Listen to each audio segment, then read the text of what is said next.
Assalamualaikum warahmatullahi wabarakatuh. Selamat pagi adik-adik, bertemu lagi dengan saya Dewi Hidayati, mahasiswi PPL jurusan Pendidikan Agama Islam UIN Wali Songo Semarang. Sebelum kita memulai pelajaran pada hari ini, mari kita membaca doa bersama-sama dengan membaca basmalah.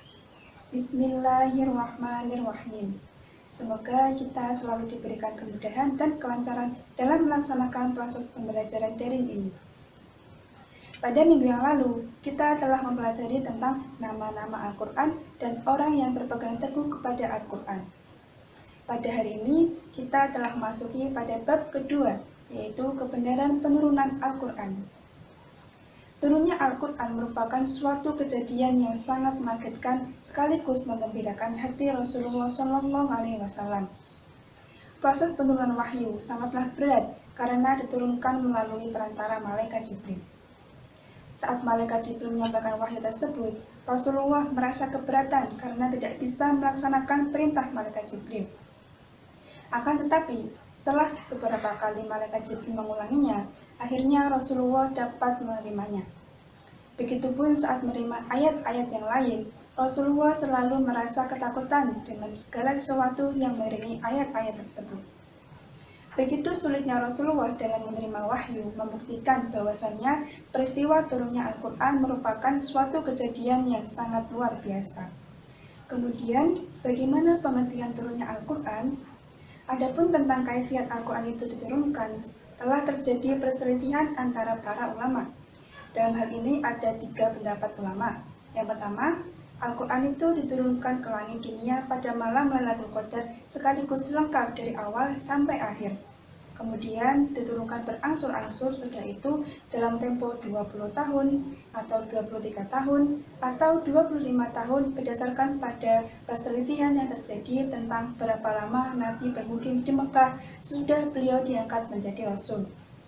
Pendapat ini berpegang pada riwayat At-Tabari dari Ibnu Abbas bahwasanya beliau berkata, diturunkan Al-Quran dalam Lailatul Qadar dalam bulan Ramadan ke langit dunia sekaligus semuanya.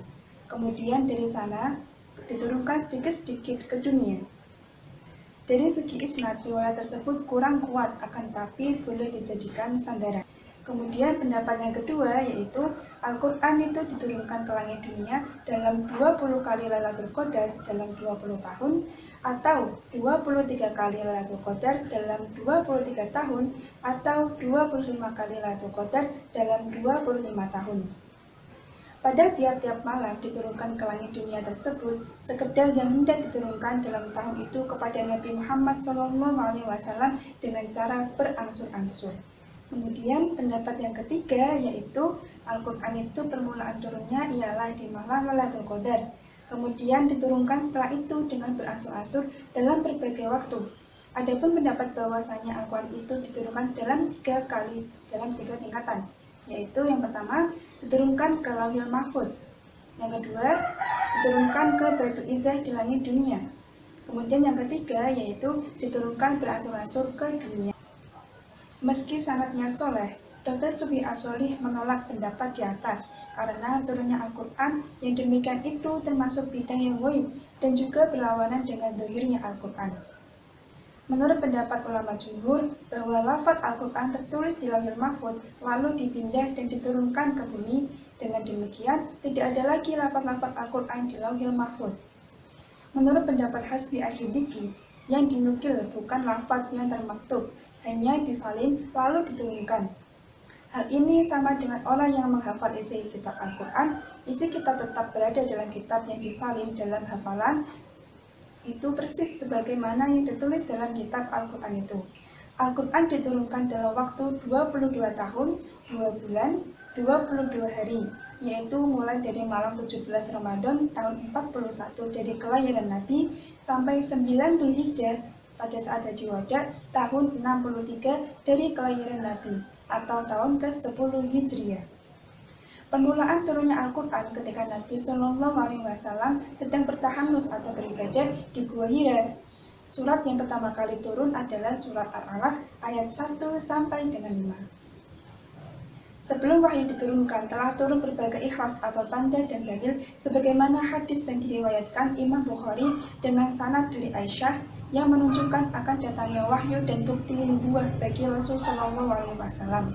Di antara tanda-tanda tersebut adalah mimpi yang benar di kala beliau tidur dan kecintaan beliau untuk menyendiri dan berkhulwat di Gua Hira untuk beribadah kepada Tuhannya. Kemudian materi yang kedua yaitu pengertian penulisan Al-Quran. Yang dimaksudkan dengan penulisan Al-Quran adalah penulisan Al-Quran, proses penulisannya dari wahyu yang diterima Nabi Muhammad SAW hingga selesai dikumpulkan dalam sebuah tulisan berupa mushaf pada zaman Khalifah Utsman bin Affan. Penulisan dan pengumpulan Al-Quran ini melewati 3 jenjang. Yang pertama pada zaman Nabi.